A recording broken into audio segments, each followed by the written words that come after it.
పరిశుద్ధ గ్రంథములో నుండి దేవుని వాక్యాన్ని ఈరోజు మనము ధ్యాన భాగముగా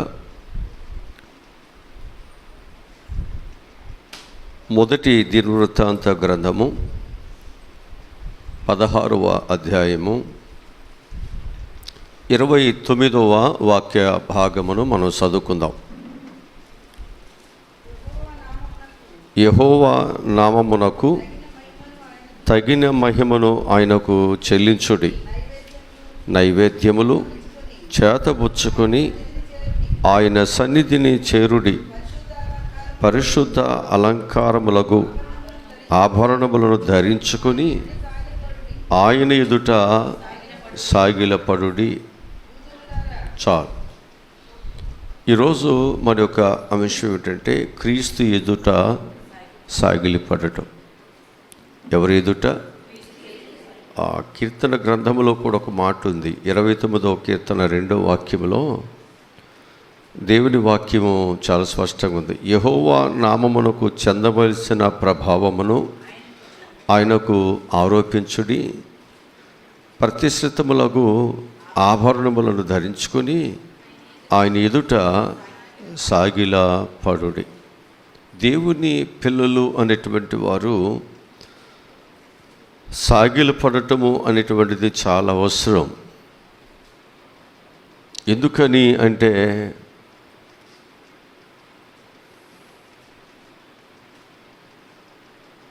ఆయన మహాత్యములు కలిగిన వాడు, ప్రభావము కలిగిన వాడు.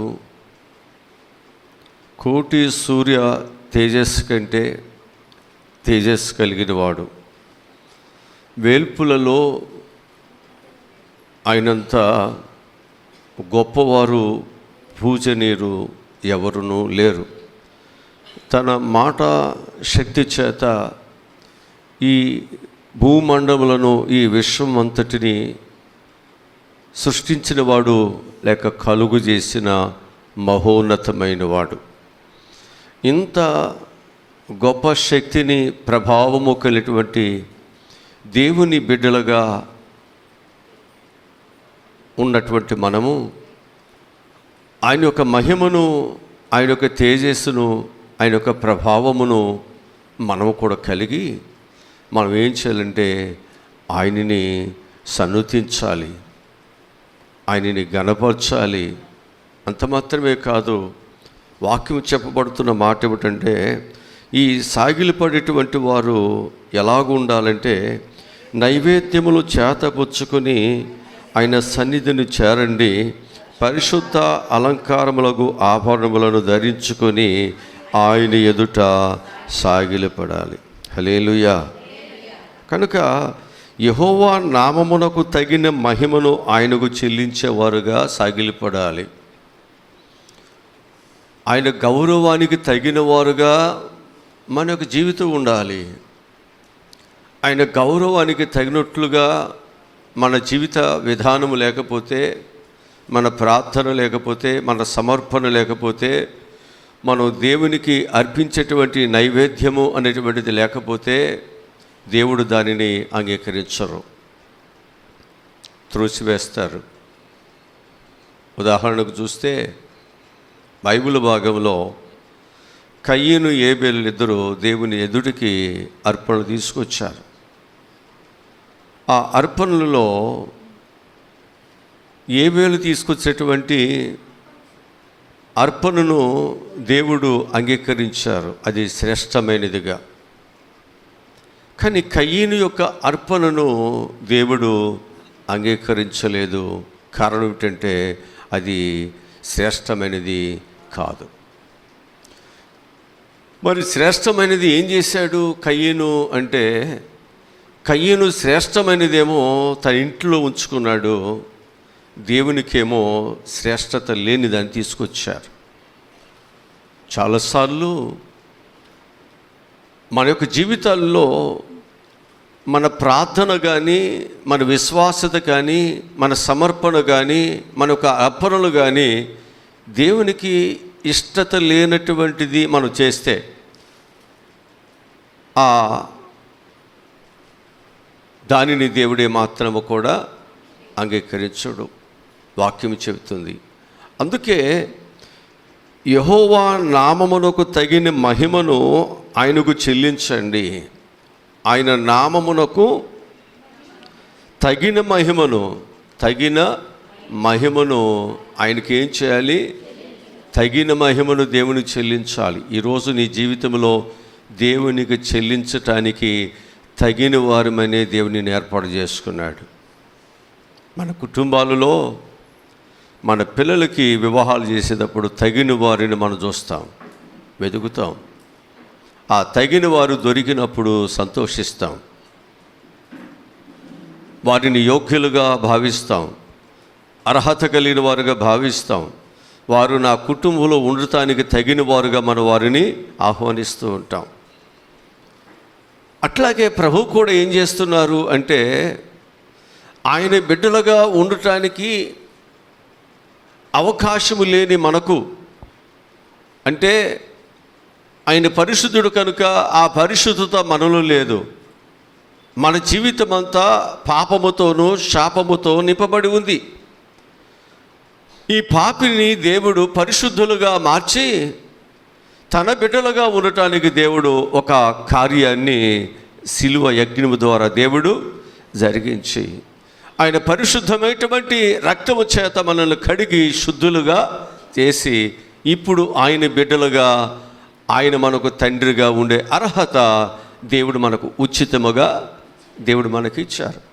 ఇచ్చిన తర్వాత మనము ఆయన ఎదుట ఎలా సాగిలపడాలి అంటే, అక్కడ చెప్తున్న మాట ఏంటంటే, పరిశుద్ధ అలంకారములకు ఆభరణములను ధరించుకోవాలి. ఆయన సన్నిధికి చేరే మనము పరిశుద్ధమైనటువంటి అలంకారములను ఆభరణములను ధరించుకోవాలి. ఇవేమీ మనం ధరించుకోకుండా దేవుని ఎదుట మనం సాగిలపడి నీ అవసరతల కొరకు, నీ కష్టాల కొరకు, నీ కన్నీటి కొరకు, నీ ఆకలి దప్పికల కొరకు నువ్వు ప్రార్థిస్తే ఆ ప్రార్థన దేవుడు వినడు, త్రోసేస్తారు. అంటే దేవుడు దగ్గర ఉండటానికి ఒక పరిశుద్ధత అనేటువంటిది దేవుడు మనకిచ్చాడు. ఒక పరిశుద్ధత అనేటువంటి జీవితాన్ని పోగొట్టుకోకుండా ఆ పరిశుద్ధమైనటువంటి జీవిత విధానంలో మనం నడుచుకోవటానికి ఎప్పుడైతే నీవు ప్రభు ఎదుట పరిశుద్ధ జీవితమును కలిగి బ్రతకటానికి తీర్మానం చేసుకుంటున్నావో, అలాంటి బిడ్డల యొక్క ప్రతి ప్రార్థనను, ప్రతి సాగిలిపోయినటువంటి ఆ జీవితాన్ని దేవుడు ఇష్టపడతాడు, అంగీకరిస్తాడు. ఇక్కడ ఏమన్నాడు? కీర్తన గ్రంథములు ఏమని చెబుతున్నాడు? యెహోవా నామమునకు చెందవలసిన ప్రభావమును ఆయనకు, అది అలాగూ మనం ఏం చేయాలి? ఆయనకు చెందవలసినటువంటి ప్రభావమును ఆయనకు ఆరోపించాలి. ప్రతిష్ఠితములకు ఆభరణములు ధరించుకొని ఆయన ఎదుట, అది యెహోవా నామమునకు చెందవలసిన ప్రభావమును ఆయనకు ఆరోపించాలి. ఆయన ప్రభావమును ఆరోపించాలి తప్ప ప్రభావము లేనివారుగా, అంటే ఆ తేజస్సు, ఆ మహిమ లేనటువంటి చీకటి జీవితంలో కలిగిన వారుగా మనం ఉండి, ఒకవేళ మనం దేవుని దగ్గరికి వచ్చి మనం సమర్పణ చేస్తూ ఉంటే ఆ సమర్పణ దేవునికి ఇష్టమే కాదు అనే విషయాన్ని ఈ వచనాల ద్వారా మనం నేర్చుకుంటున్నాం. ఎందుకనంటే పులిని రొట్టెల పండుగ ఎలా ఆచరించమన్నాడు అంటే, పులిసిన పిండితో మీరు పులి అని రొట్టెల పండుగ చేయవద్దు. మన జీవితాలలో ఆ పులిసిన రొట్టెతో మనము పండుగను ఆచరిస్తే అది దేవునికి ఇష్టము కానే కాదు. కనుక దేవునికి ఇష్టముగా ఉండాలి అంటే ఆ పులిసిన పిండి అనేటువంటి ఆ పాపము ఏదైతే ఉందో దాన్ని తీసివేసుకొని పరిశుద్ధమైనటువంటి పులి అనేటువంటి జీవితాలతో మనం దేవునిని ఆరాధన చేయాలి. అది నిజమైన క్రిస్మస్ ఆరాధన అవుతుంది. అది నిజమైన దేవునికి ఇష్టమైనటువంటి బలి అర్పణగా ఉంటుంది. అది దేవునికి ఇష్టమైనటువంటి కానుకగా ఉంచబడుతుంది.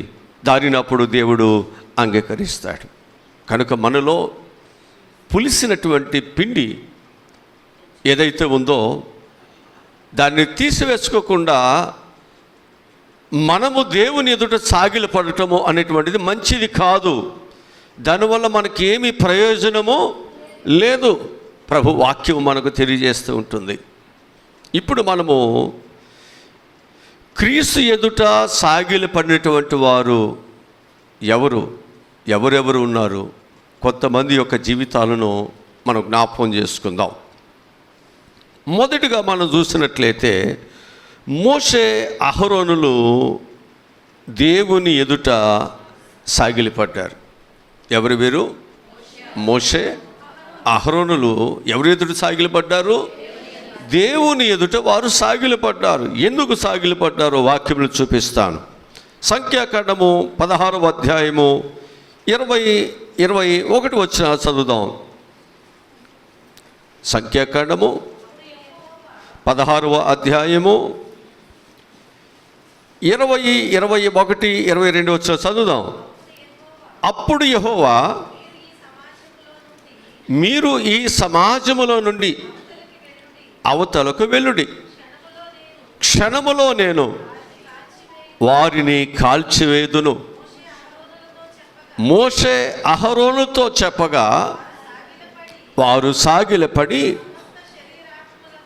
సమస్త శరీర ఆత్మలకు, దేవుడువైన దేవా,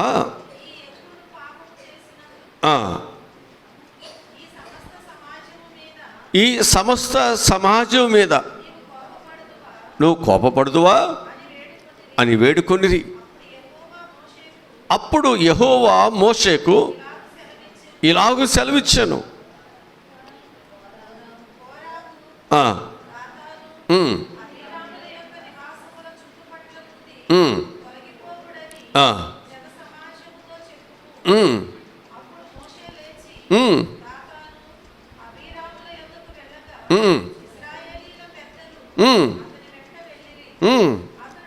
అంటే ఇక్కడ మనం జ్ఞాపకం చేసుకుంటే సర్వ సమాజము దేవుని యొక్క కోపానికి ఏమయ్యారంట?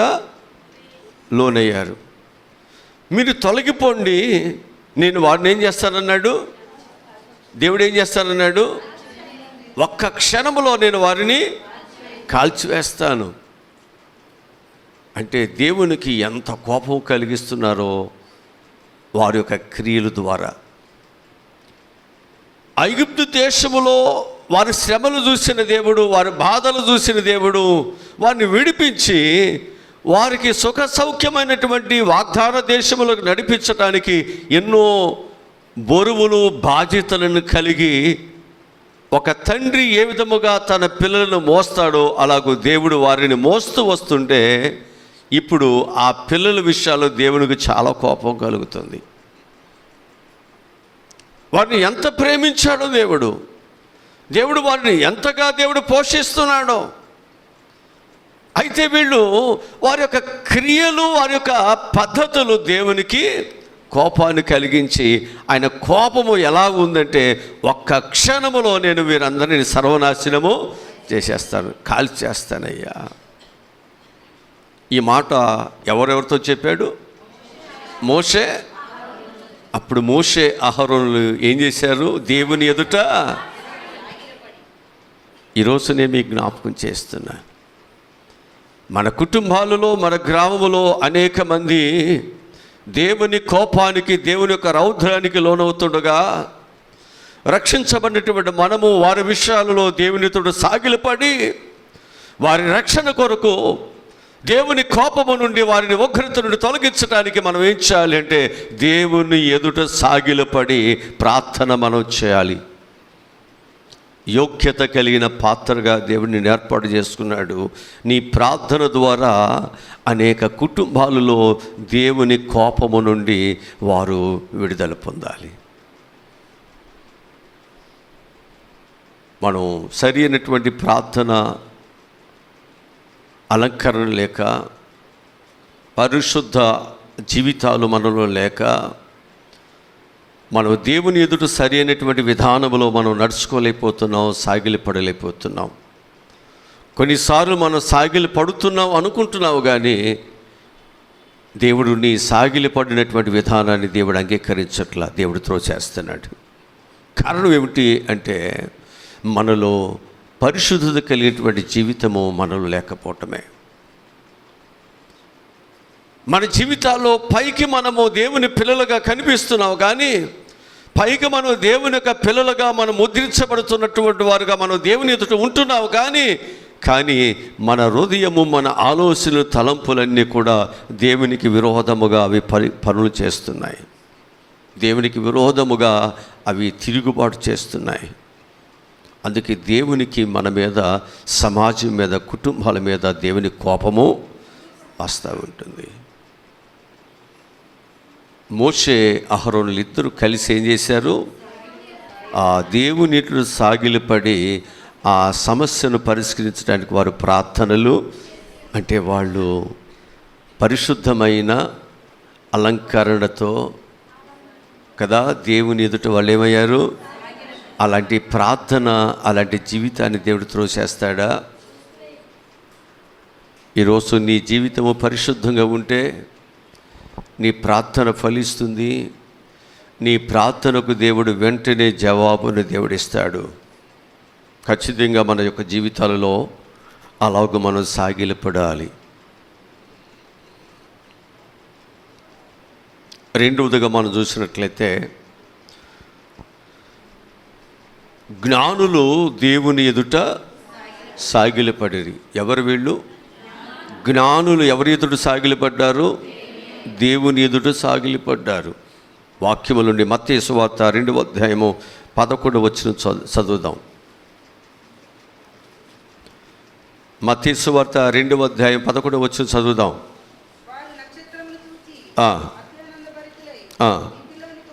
ఇంటిలోనికి వచ్చి చూసి సాగిలపడి ఆయనను పూజించి చాలు. ఇక్కడ మనం చూసినట్లయితే ఈ జ్ఞానులు ఎవరిని చూశారు? అక్కడ తల్లి అయిన మరియను, ఆ శిశువును చూసి వాళ్ళు ఏమైపోయారట? సాగిలపడిరి. ఈరోజు మీకు జ్ఞాపకం చేస్తున్నాను, వారు జ్ఞానులే కావచ్చు, వారు గొప్పవారే కావచ్చు, అనేక విషయాలను తెలుసుకునేటువంటి వారే కావచ్చు, సమాజానికి తెలియనటువంటి అనేక విషయాలను తెలుసుకునేటువంటి గొప్ప జ్ఞానవంతులే కావచ్చు. కానీ దేవుని దగ్గరికి వచ్చేసరికి వారి గొప్పతనము, వారి జ్ఞానము, వారి సామర్థ్యత దేవునితో సమానమైనది కాదు. విడిచిపెట్టేశారు, అన్నిటిని విడిచిపెట్టారు. ప్రభు ఉన్నతమైన వాడు, ఆయన అర్హత కలిగినటువంటి వాడు, ఆయన గొప్పవాడు. ప్రతి నాలుక, ప్రతి మోకాలు ఆయన ఎదుట వంగవలసి ఉన్నది. ఈయన యోగ్యుడు, ఈయన పూజింపదగిన వాడు, ఈయన ఒక ఘనమైనటువంటి వాడు అని చెప్పేసి వారు ఏం చేశారు తెలుసండి? వారు దేవుని ఎదుట వారు సాగిలిపడినట్లుగా మనకు వాక్యం చెబుతుంటుంది. ఈరోజు మనందరము కూడా నీ సామర్థ్యత, నీ సంపాదన, నీ గొప్పతనము, నీ చదువులు, నీ కులము, నీ తత్వము ఏదైనా కావచ్చు, కానీ దేవుని దగ్గరకు వచ్చేసరికి సాగిలిపడేవాడుగా ఉంటేనే వాటన్నిటిని విడిచిపెట్టి దేవుని గొప్పవాడని, ఆయన మహిమ ప్రభావములు కలిగిన వాడని, ఆయన అర్హత కలిగిన వాడని చెప్పి నీవు యోచించి కానీ దేవుని నువ్వు గణపరచగలిగినట్లయితే దేవుడు నీ సాగిలిపడినటువంటి ఆ జీవితాన్ని దేవుడు అంగీకరించి ఆ ప్రార్థనకు దేవుడు సహాయమును చేస్తాడు. అంటే నీవు దేవునికి ఏదైతే సమర్పణ చేసుకున్నావో దేవుడు దానికి ప్రతిఫలం దేవుడికి ఇస్తాడు ఖచ్చితంగా. ఇక్కడ మనకు జ్ఞానులు సాగిలిపడుతున్నట్లుగా మనకు కనిపిస్తూ ఉంటుంది. ఇక మూడవదిగా మనం చూసినట్లయితే, రక్తస్రావణము కలిగినటువంటి స్త్రీ దేవుని ఎదుట సాగిలిపడింది. మార్కు సువార్త 5వ అధ్యాయము 33-34 వచ్చిన చదువుదాం. అప్పుడు ఆ స్త్రీ తనకు జరిగినది ఎరిగి భయపడి ఆయన యొద్దకు వచ్చి ఆయన ఎదుట సాగిలపడి, హల్లెలూయా. అంటే యేసు ప్రభువు వారు ఇక్కడ ఎవరో నన్ను ముట్టుకున్నారు, నా వస్త్రాన్ని, నా ప్రభావం ఎవరిలోనికో వెళ్ళిపోయింది. ఆ వెళ్ళిపోయినటువంటి వారు ఎవరు అని ప్రభు వారు ఏం చేస్తున్నాడు అడుగుతున్నప్పుడంట ఆమెకేం కలిగింది? భయం కలిగింది. అందుకే ఆమె భయముతో వణుకుతో ప్రభు దగ్గరికి వచ్చి, అయ్యా, ఆ ప్రభావమును పొందుకున్న ఈ దీనురాల్ని నేనేనయ్యా అని ఏమైపోయిందట? సాగిలి పడిపోయింది. ఈరోజు నీ జీవితంలో దేవుని ప్రభావమును నువ్వు పొందుకున్న తర్వాత నువ్వు దొంగలాగా వెళ్ళిపోవటానికి లేదు. దేవుని యొక్క కార్యాలను అనుభవించిన తర్వాత నువ్వు దేవుని స్తుతించుకోకుండా, ఆయన కార్యాలు గురించి ఆ ప్రజలకు చెప్పకుండా నువ్వు వెళ్ళిపోవటానికి వీలు లేదు. అంతమంది ప్రభు దగ్గరికి వచ్చినప్పుడు ప్రభు యొక్క కార్యాలు పొందుకున్నటువంటి యోగ్యత కలిగినటువంటి బిడ్డగా నీవు ఉన్న తర్వాత ఆయనకి సాగిలపడకుండా, ఆయనకి నీ జీవితాన్ని సమర్పణ చేయకుండా, ఆయన చేసిన ఉపకారాలు మేలులు దేని గురించి చెప్పుకోకుండా నువ్వు అనుభవించేసి నువ్వు వెళ్ళిపోతానంటే ఎట్లా దొంగలాగా? నాకేమీ తెలియదు అన్నట్లుగా నువ్వు వెళ్ళిపోతే ఎట్లా? ఎందుకు దేవుడు నీకు ఆ మహిమనిచ్చాడు? దేవుడు ఎందుకు నీకు ఆ స్వస్థతనిచ్చాడు? ఏ వైద్యుడు, ఏ డాక్టరు, ఎవరు కూడా, ఏ డబ్బులు ఎవరు చేయనటువంటి గొప్ప కార్యాన్ని దేవుడు నీ పట్ల ఎందుకు జరిగించాడు? నీవు దేవునిని గణపరచాలి. అందుకే ఆ స్త్రీ భయపడుతూ దేవునికి సాగిలపడిపోతుంది. నువ్వు చేయవలసిన ప్రార్థన, నువ్వు చేయవలసినటువంటిది దేవుని కొరకు చేయకపోతే ఎలాగండి? రక్షణ పొందిన తర్వాత మన జీవితాలలో మన కర్తవ్యాలు ఉన్నాయి, మన దేవుని కొరకు మనం చేయవలసిన పనులు ఉన్నాయి, బాధ్యతలు ఉన్నాయి. వాటిని మనం ఏం చేయాలి? చేసి దేవుని గణపరచాలి. రక్షణ పొంది దేవుని పనిని ఏం చూసుకోకుండా ఏదో ఆదివారం వస్తున్నాం, లే బుధవారం వస్తున్నాం, శనివారం ఖాళీ ఉన్నప్పుడు వస్తాను, లేకపోతే లేదులే, మనం దేవుని కొరకు గొప్ప పరిచర్య చేస్తున్నట్లుగా మళ్ళీ మనం దేవుని మందిరంలో చాలాసార్లు మనం ఉంటున్నాం. అది ఏమాత్రము కూడా దేవుడు ఇష్టపడలేదు. ఆ స్త్రీ వెనుక నుండి వచ్చింది, ఆయన వస్త్రపు చంగిని ముట్టింది.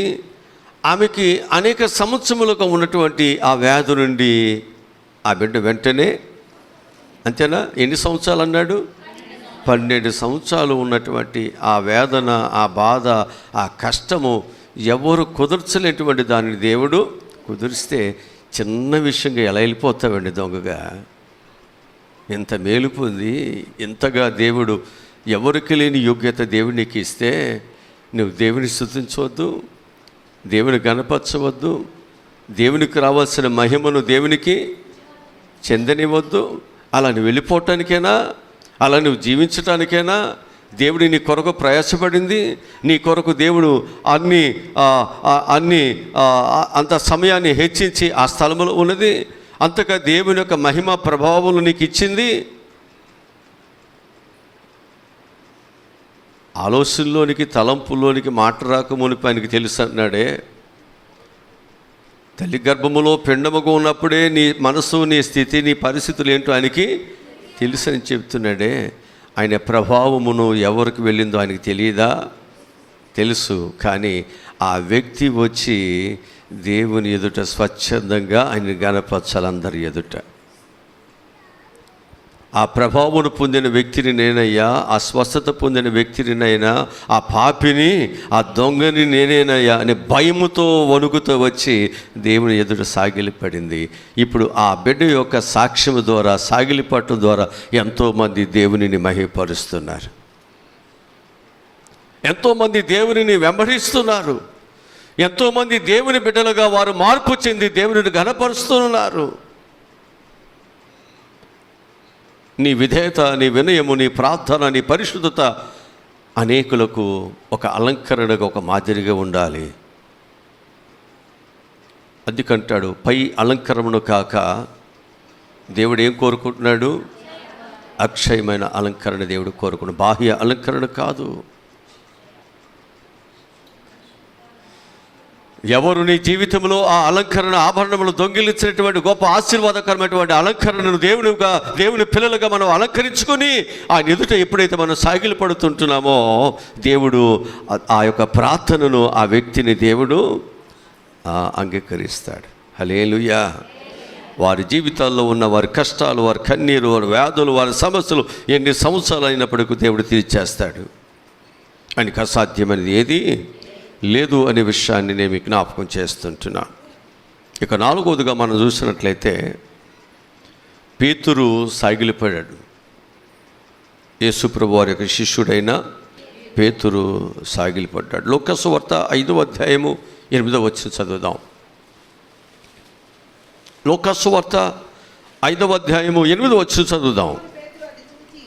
సీమోను పేతురు అది చూసి యేసు మోకాళ్ళు ఎదుట సాగిలిపడి, ప్రభువా నన్ను విడిచిపోము, నేను పాపాత్ముడను అని చెప్పి చాలు. ఇక్కడ మనం జ్ఞాపకం చేసుకుంటే సీమోను పేతురు అంటే అది చూసి అన్నాడు. ఏం చూశాడు అక్కడ? ప్రభు ఇచ్చిన చేపలను ఆయన చూశాడు అక్కడ. అవంట పేతురు ఎన్నడూ ఎప్పుడు చూడనటువంటి గొప్ప చేపలను దేవుడు పేతురికి ఇచ్చాడంట. అవి అంట 2 రాసులుగా అక్కడ పోయిబడి అంట. ఆ 2 రాసులు చూసేటువంటి పేతురంట, అయ్యా నేను పాపినయ్యా, నన్ను నీ విడిచిపెట్టి వెళ్ళిపో. ఏంటి పేతురు ఎందుకు ఆ మాట మాట్లాడుతున్నాడు అక్కడ? ఏంటంటే పేతురు యొక్క ఆలోచన ఏమిటి, పేతురు యొక్క ఉద్దేశం ఏమిటంటే, నేను చేపలు పట్టే విషయాలలో బహు నేర్పరిని, నేను ఉన్నతమైన వాడిని, నేను జ్ఞానము కలిగిన వాడిని, నాకంటే తెలివి కలిగిన వాడు, జ్ఞానము కలిగిన వాడు నాకంటే నేర్పరు ఎవరునూ లేరు అనుకుంటున్నాడు. ఒక అతిశయము, ఒక గర్వము, ఒక అహంభావము ఆయన యొక్క జీవితాలలో కనిపించకుండానే ఉంది. చాలామందికి వారి పనితనాన్ని బట్టి ఒక అతిశయం, వారి యొక్క పనితనాన్ని బట్టి ఒక కొంత గర్వం, అది వేసుకున్న వస్తువులు కనిపిస్తాయి కానీ ఆ గర్వం అనేటువంటిది అది కనిపించదు. అతిశయం అనేది కనిపించదు. అది అతిశయించే వ్యక్తికి మాత్రమే తెలుసు. వీడి మాట వినేది ఏంటి చూద్దాం. అసలు నేను రాత్రి అంతా ప్రయాసపడ్డాగా ఈయనేది చెప్తున్నాడు కదా, నీ మాట చొప్పునే పనిచేస్తానని. నా మాట అయితే, నా ఆలోచన అయితే అక్కడ ఏమీ లేవు. అదే కదా దాని భావం, అంతేనా? దాని భావం అదేనా? నీ మాట చొప్పున పనిచేస్తున్నానంటే నాకు లేదనే కదా దాని మనసు. నాకు లేదయ్యా, ఎందుకనంటే నేను రాత్రి అంతా ఇదంతా నేను దేవేశాను నా వలతో, ఇక్కడెక్కడ కూడా ఒక చేప అయితే లేదు. నాకు తెలుసు, ఎందుకని పని చేశాను. పని చేసిన వాడు ఏదో పిచ్చి ఎచ్చేవాడు కాదు, చేపలు పట్టే విషయాలు నేర్పరి, దానిలో అనుభవం కలిగిన వాడిని నేను.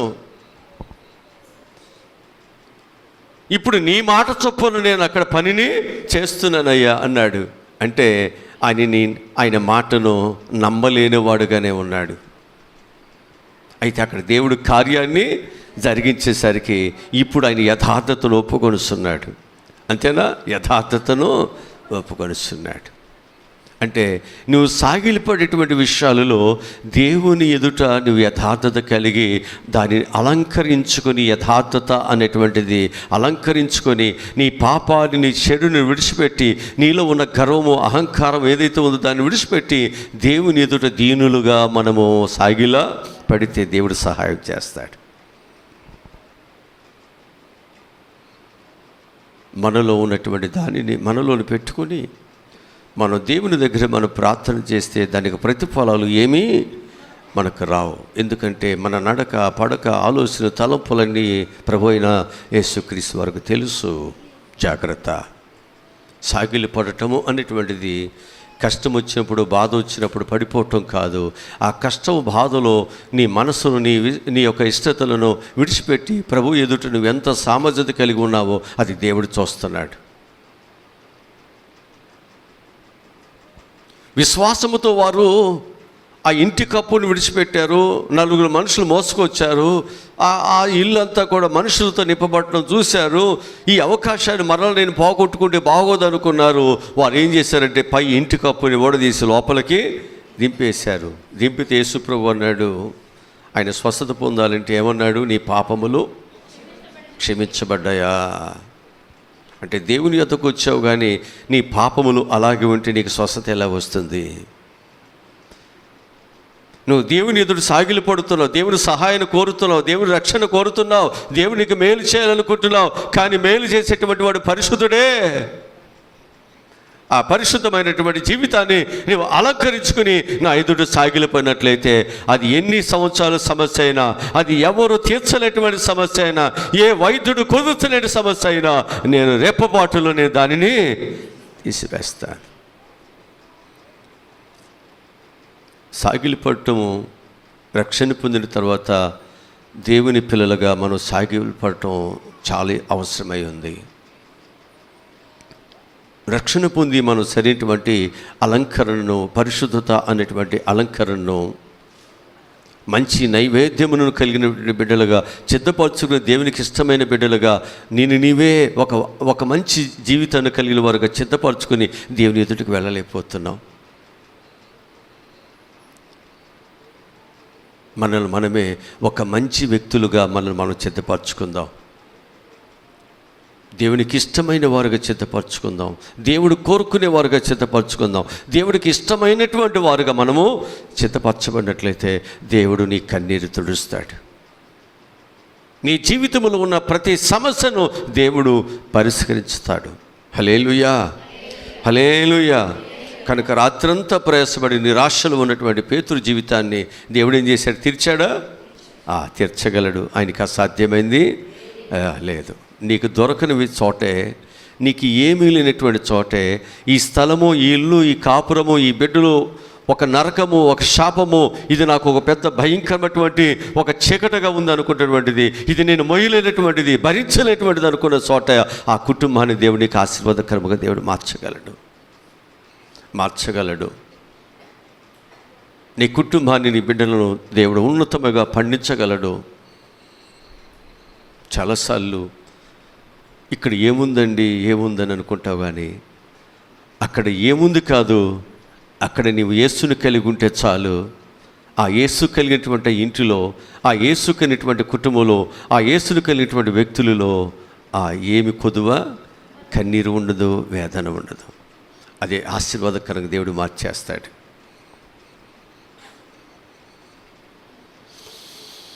ఐదవదిగా మనం చూసినట్లయితే లూకా సువార్త 5వ అధ్యాయం 12వ వచనంలో కుష్ఠరోగి సాగిలిపోయినట్లు మనకి ఇక్కడ వాక్యం చెప్తుంది.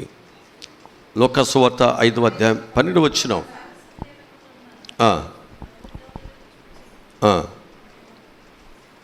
లూకా సువార్త 5వ అధ్యాయము 12వ వచనం.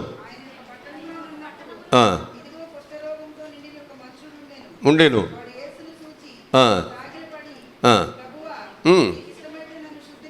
నీకు ఇష్టమైతే నన్ను చేయమని ఆయనను వేడుకొనేను. ఈరోజు మీకు జ్ఞాపకం చేస్తున్నాను. ఒక కుష్ఠరోగి ప్రభు దగ్గరకు వచ్చి ఏం చేశాడు? సాగిలిపడి, ప్రభు నీకు ఇష్టమైతే నన్ను నీవు శుద్ధునిగా చేయమని ఆయన వేడుకున్నాడు. ప్రభు ఏం చేశాడు?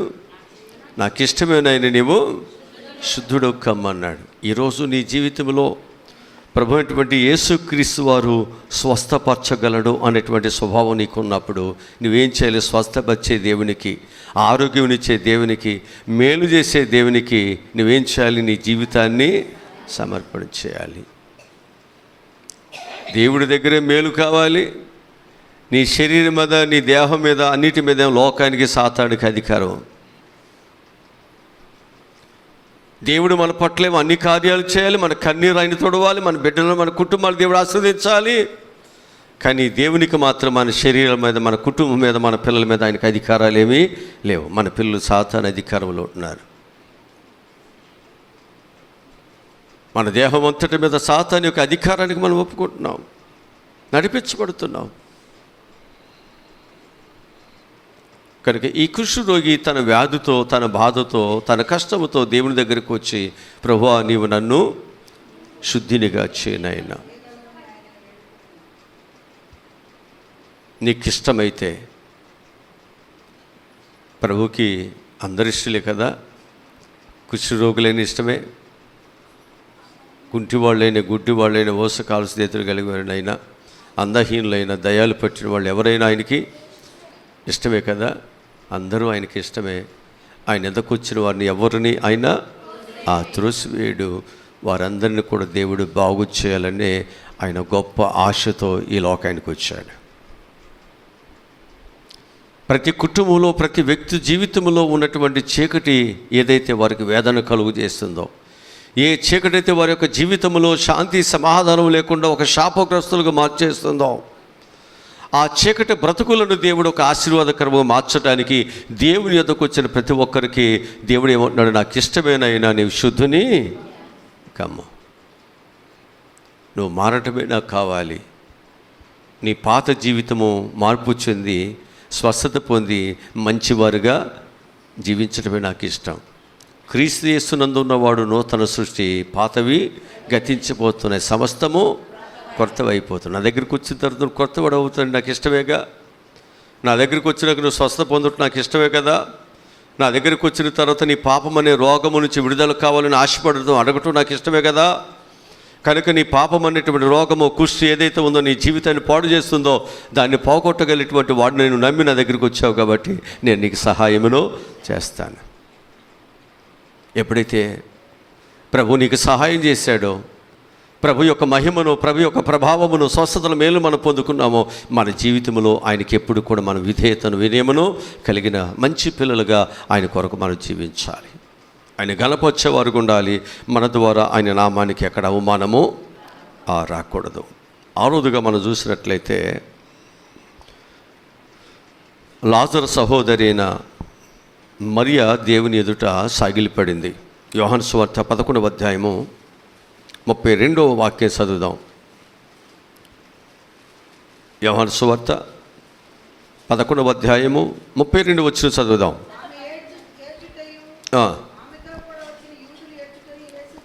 యేసు చూసి కలవరపడి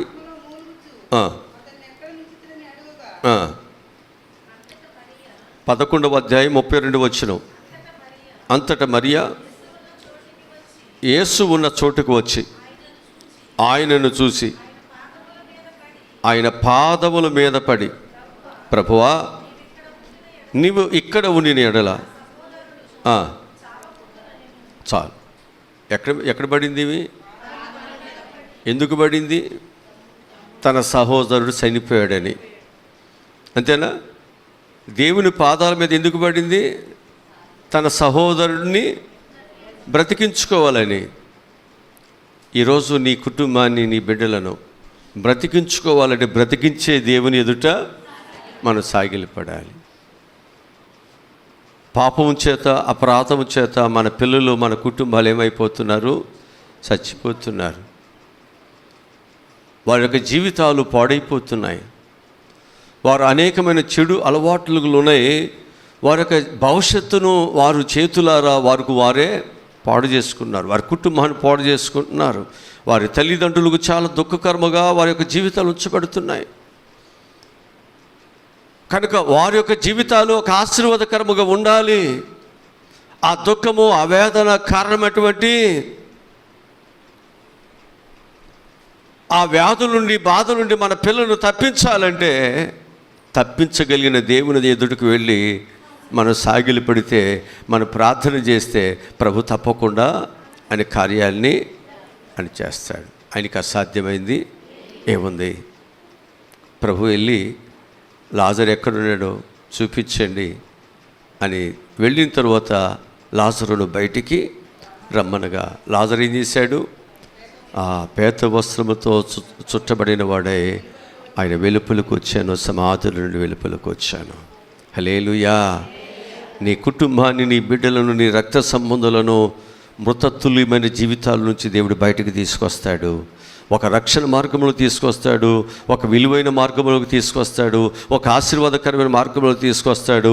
ఎందుకు పనికిరాని వాడు పనికొచ్చే సాక్ష్యము కలిగిన బిడ్డలుగా ఆ బిడ్డలు మారుస్తాడు. వీడు ఎందుకు పనికిరాడు అనుకున్న వాడిని దేవుడు పనికొచ్చే పాత్రగా దేవుడు చేసుకుంటాడు. నీ ప్రార్థన, నీవు దేవుని ఎదుట పడిన సాగిలిపోయినటువంటి విధానము నీ కుటుంబాన్ని, నీ బిడ్డలను ప్రయోజకులుగా చేస్తుంది.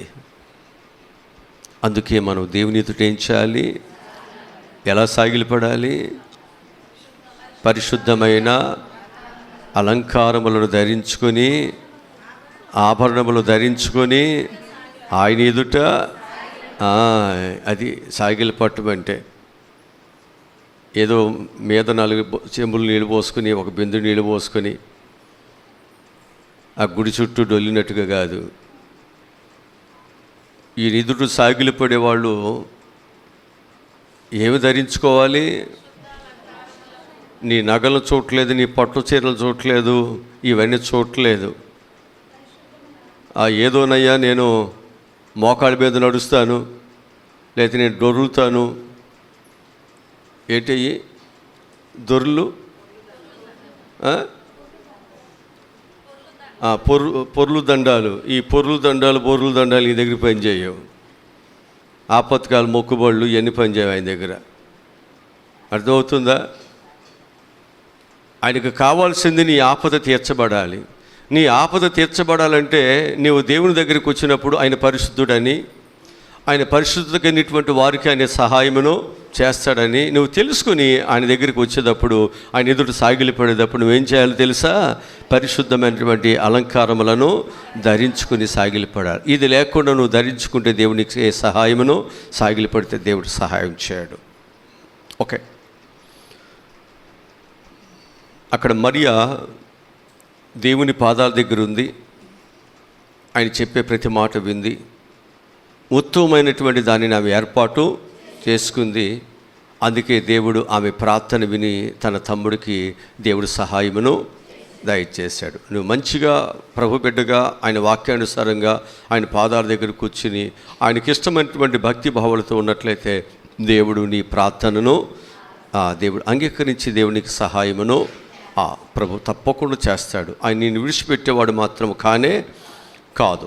7వదిగా మనం చూసినట్లయితే యేసు ప్రభు వారు సర్వ మానవాళి రక్షణ కొరకు ప్రభు అయిన యేసుక్రీస్తు వారు సాగిలిపడుట మనం చూస్తున్నాం. మత్తయి సువార్త 26వ అధ్యాయము 39వ వాక్యం చదువుదాం. మత్తయి సువార్త 26వ అధ్యాయము 39వ వాక్యం చదువుతున్నాం. సాగిలిపడి, నా తండ్రి సాధ్యమైతే. ఎవరు సాగిలిపడ్డారు ఇప్పుడు? ఎందుకు? సర్వమానవాళి యొక్క రక్షణ కొరకు. అంతేనా? గొర్రెల రక్తమును బట్టి, కోడెల రక్తమును బట్టి పాప క్షమాపణ అనేటువంటిది మానవునికి రాదు. పశువుల యొక్క రక్తాన్ని బట్టి మానవులకి రక్షణ లేదు. కాబట్టి పాపము లేనటువంటి ఒక పరిశుద్ధమైనటువంటి ఒక మనుషుడు ఈ లోకములోకి రావాలి. ఆ మనుషుని ద్వారా, అతడు కాచే చిందించే రక్తము ద్వారా మానవాళికి రక్షణ వస్తుంటుంది. అంటే ఆ వ్యక్తి బలి అర్పణ ద్వారా, ఆ అర్పణ ద్వారా వచ్చేటువంటి రక్తం ఏదైతుందో ఆ పరిశుద్ధమైన రక్తము ఆ పాపిని ఏం చేస్తుంది? కడుగుతుంది, శుద్ధునిగా చేస్తుంది. ఇప్పుడు దీనిని, ఈ ఘనమైనటువంటి కార్యమును చేయటానికి ఆయన ఇప్పుడు ఎవరి దగ్గరికి వచ్చాడు? గెత్సేమని వనములో ఆ తండ్రి యొక్క పాదాల మీద ఆయన కూడా పడిపోయాడు. ఎందుకు తెలుసా? ప్రభు అయిన యేసుక్రీస్తు వారు దేవుని కుమారుడు అయినప్పటికీ కూడా ఆయన మనిషి రూపాన్ని ధరించాడు. ఆయన మనుషుని వలె, నీ వలె, నా వలె ఆయన ఈ లోకానికి ఆయన వచ్చాడు. అంటే నీ వలె, నా వలె ఆయన ఈ లోకానికి వచ్చినప్పుడు ఆయన కూడా మనలాంటి మనుషుడే కదా. ఇప్పుడు మనలాంటి మనుషుడు ఆ గొప్ప కార్యము జరిగించాలంటే ఇప్పుడు ఎవరు కావాలి ఆయనకి తోడు? ఎవరైనా బలపరచాలి? తండ్రి ఆయనను బలపరచాలి. అందుకే దేవుడు బలపరచటానికి అంత ఘనమైనటువంటి కష్టముతో కూడినటువంటి ఆ రక్షణ కార్యము, ఆ శిలువ యజ్ఞము దేవుడు పూర్తి చేయటానికి దేవుని సహాయాన్ని, దేవుని బలాన్ని, దేవుని కాపుదలను ఆయన కోరుకుంటున్నాడు. ఈ లోకంలో నీవు నేను కూడా ఆయన బిడ్డగా అంతము వరకు మనం కొనసాగాలి అంటే మనము కూడా బలహీనులు కాకుండా, అపవాది మనం ఈడ్చుకుని పోకుండా, మన బలవంతులుగా ఉండాలంటే మనల్ని బలపరిచే దేవుని పాదాల మీద పడి, ప్రభువా ఈ రక్షణను నేను కాపాడుకోవటానికి, ఈ రక్షణను పోగొట్టుకోకుండా దీనిని అంతం వరకు దీనిని ఈ విశ్వాసతను ఈ రక్షణ నేను నిలబెట్టుకోవటానికి నీవు నాకు సహాయమును దయచేయి ప్రభువా. యెరూషలేము చుట్టూ పర్వతములు ఉన్నట్లు నా చుట్టూ పర్వతంలాగానైనా ఒక రక్షకుడిగా నీ ఉండునైనా, నా బిడ్డల చుట్టూ ఉండునైనా, నా కుటుంబం చుట్టూ ఉండునైనా, నీ బిడ్డగా నేను బ్రతకటానికి నీవు నాకు సహాయమును దయచేయి ప్రభువా అని మన బలపరిచే వాని దగ్గర, మనను ఆదరించే వాని దగ్గర, మన కన్నీరు తుడిసే వాని దగ్గర, నీకు మేలు చేసేటువంటి దేవుని దగ్గర నీవు సాగిలపడటము దినదినము నీకు అది ఆశీర్వాదం. దినదినము దేవుని పాదాలను కడగటం అది నీకు ఆశీర్వాదం. దినదినము దేవుని పాదాలు ఉత్తమమైనటువంటిది గ్రహించి ఆ స్థలములో నీవు నీ కుటుంబం కొరకు, నీ బిడ్డల కొరకు, వేదనకరమైన ప్రతి దాని నుండి విడుదల కొరకు విడిపించే దేవుని బ్రతిమిలాడుకోవటం, ప్రార్థన చేసుకోవటం అది నీకు ఆశీర్వాదం.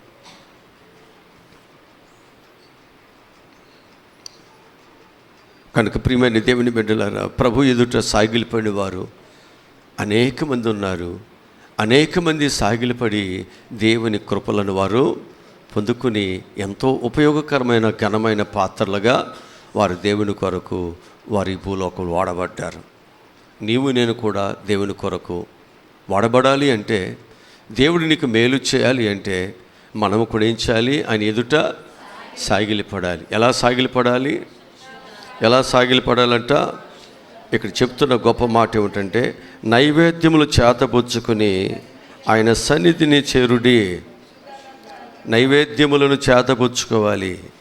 నైవేద్యము ఏది చిన్నది దానిలో పడిన బుక్క వాని తనిమిలో ఒక సచ్చి ఎగన పడితే ఏమవుతుంది?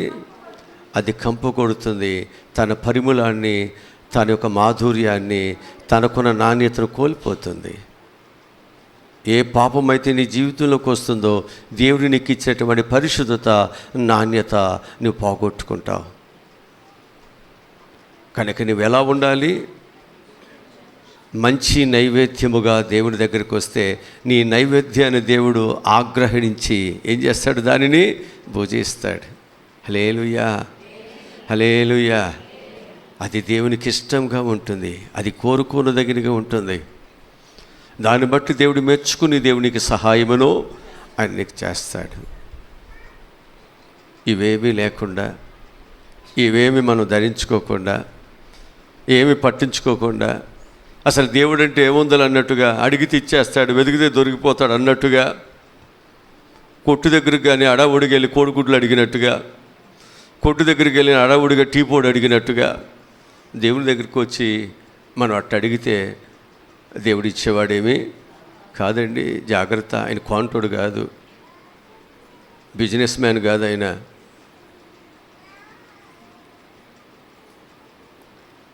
నీ యొక్క అంతరంగమును, నీ ఆలోచనలు, నీ విధానములను ఆయన చూస్తూ, నీ విశ్వాసతను బట్టి, నీ భక్తిని బట్టి దేవుడు నీకు మేలు చేయటానికి ఆయన ఇష్టపడుతున్నాడు.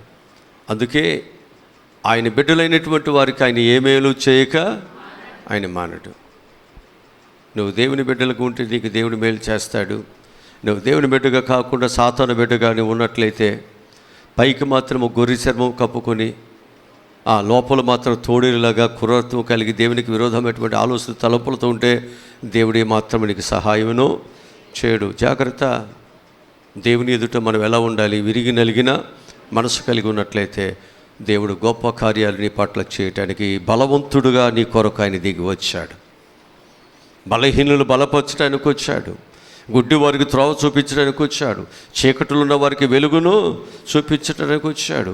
ఆయన ఆశ్చర్యకరుడు, ఆయన ఆలోచనకర్త, నిత్యుడగు తండ్రి, బలవంతుడైన గొప్ప దేవుడు, సమాధానకర్త. హల్లెలూయా.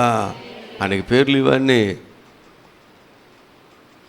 ఇన్ని అద్భుతాలు చేసేటువంటి దేవుని ఆరాధన చేయటానికి మనం చాలా మనం అలంకరించబడటానికి ఇప్పటి నుంచి ఎన్నో ఆశలు, కోరికలు, ఏం కొనాలి, ఎలా కుట్టించుకోవాలి, ఎలా నేను ఇక్కడికి రావాలి, ఇక్కడి నుంచి మనం దృష్టి అంతా వీటి మీద పడద్దేక పండగ వెళ్ళేదాకా. మిషన్లో చచ్చిపోయాడే, ఇంట్లో భర్త చచ్చిపోయాడే, కొట్లని తిరిగి కదా అలంకరించుకోవటానికి మనం పండుగ అంటే ఒక పండుగ క్రైస్తవులుగా అనేక సంవత్సరాలు మన జీవితాలు వెళ్ళిపోతున్నాయి. అలంకరించుకోవాల్సింది, నేను దాన్ని వద్దనట్లేదు. దేవుని పిల్లలు మంచిగా రావాలి, మంచిగా ఉండాలి. అయితే వీటన్నిటికంటే కూడా పవిత్రమైనటువంటి హృదయంతో, పవిత్రమైన చేతులతో, పవిత్రమైనటువంటి హృదయాలతో దేవుని ఎదుట ఆరాధన చేయాలి. నీ పవిత్రమైన చేతులు ఎత్తి దేవుని ఆరాధన చేస్తే దేవునికి సహాయమును చేస్తాడు. దేవుని వాక్యం చెప్తుంది. పవిత్రమైన హృదయముతో నువ్వు దేవుని ఆరాధన చేస్తే దేవుడు సహాయమును చేస్తాడంటుంది. నీ హృదయమునటువంటి దుర్మార్గతను నువ్వేం చేయాలి? తొలగించుకోమంటున్నాడు కదా. నీ హృదయమునటువంటి దుర్మార్గతను తొలగించుకోవాలి. అప్పుడు నీ స్థితి కొద్దిగా ఉన్నను తుదకు మహా అభివృద్ధి చెందుతావు. నీ గుడారములో ఉన్నటువంటి దుర్మార్గత అది నీ కుటుంబంలో ఉంది, నీ హృదయంలో ఉంటుంది, నీ పిల్లల్లో ఉంటుంది, నీ ప్రాంగణంలో ఉంటుంది. ఈ దుర్మార్గతను ఎప్పుడైతే నువ్వు తీసేసుకుని దేవుని ఎదుట ఎప్పుడైతే కడుక్కుంటున్నావో, శుద్ధి చేసుకుంటున్నావో, ప్రభువు నిన్ను గొప్పవానిగా అని చేస్తాడు. దేవుడి వాక్యాన్ని దేవుడు మన ఎన్నికల్లో దేవుడు ఆస్వాదించునుగాక. ఆమేన్. తల్లి ఉంచండి, ప్రార్థన చేసుకుందాం. మా ప్రభువా, మా రక్షకుడా, ఈరోజు చెప్పబడినటువంటి విలువైన వాక్యం బట్టి నీకు వందనాలు. తిరిగి నా పిల్లలకు, వారి కుటుంబాలకు చక్కటి ఈవులను, చక్కటి ఆశీర్వాదాలను కలుగజేసి మేము దేవుని పిల్లలుగా ప్రభువా, మేము ఏ విధంగా సాగిలిపడాలో, ఏ విధంగా సాగిలిపడితే దేవుని కృప మా మీదకు వస్తుందో ఈరోజు నాయన వాక్యాల ద్వారా, నీ భక్తుల ద్వారా ప్రభువా మేమందరం కూడా నేర్చుకున్నాం. కనుక ప్రతి ఒక్కరూ నేర్చుకుని విని విడిచిపెట్టక ఆ విన్నదాన్ని బట్టి నాయన దేవుని ఎదుట ఎలా సాగిలి పడితే నా బ్రతుకు బాగుంటుందో అని చెప్పి నాయన సాగిలి పడటానికి సిద్ధపడుతున్న మేము పరిశుద్ధమైన నైవేద్యముతోనూ, పరిశుద్ధమైనటువంటి అలంకరణతో ప్రభువా దేవుని ఎదుట సాగిలి పట్టే సహాయం దయచేయండి. అలాంటి విలువైన దేవుని పిల్లలుగా ప్రభువా, మచ్చ, డాగు ఎలాంటిది లేనటువంటి బిడ్డలుగా ప్రభువా, దేవునికి ఇష్టమైనటువంటి ఆయన మార్గాల్లో నడుచుకునేవారుగా, ఆయన చిత్తాన్ని నెరవేర్చడానికి ప్రభువా ఆయన పాదాలు పట్టుకునేటువంటి బిడ్డలుగా మేమందరం ఉంటాకు సహాయములను దయచేయమని. బిడ్డలు తిరిగినైనా వారి గృహాలకు వెళ్తున్నారు, క్షేమంగా తీసుకువెళ్ళండి. రేపు జరిగేటువంటి నాయన పునరుద్ధరణ ఆరాధనలో మళ్ళీ మేమందరం పాలిభోగస్తులమై మీ ఘనమైన నామాన్ని మహిమపరచడానికి సహాయములను దయచేయండి. ఈ వాక్యములైనా దగ్గరగా, దూరముగా యూట్యూబ్ ఛానల్ ద్వారా వీక్షిస్తున్న అందరికీ గొప్ప దీవెన, ఆశీర్వాదాన్ని, గొప్ప మేలులను, ఆధ్యాత్మికమైన జ్ఞానాన్ని తెలివిని బిడ్డలకు అనుగ్రహించినట్లు కృప చూపించమని యేసు నామములో ఈ మనవలు ఈ ప్రార్థనలు అడిగి పొందుకుని ఉన్నాం తండ్రి. ఆమేన్. మన తండ్రి అయిన దేవుని ప్రేమ, కుమారుడు యేసుక్రీస్తు వారి యొక్క దైవ కృప, పరిశుద్ధాత్మని నిత్య ఆదరణ, కాపుదల, భద్రత, ఆయన ప్రేమించి ఆయన పాదసన్నిధానములో తల వచ్చిన బిడ్డలకు, శబ్దంతో దారి విరుస్తున్న మా గ్రామ ప్రజలందరికీ, యూట్యూబ్ ఛానల్లో వీక్షిస్తున్న అందరికీ నీ దీవెన, ఆశీర్వాదము సదా తోడే ఉండును గాక. ఆమేన్. ఆమేన్.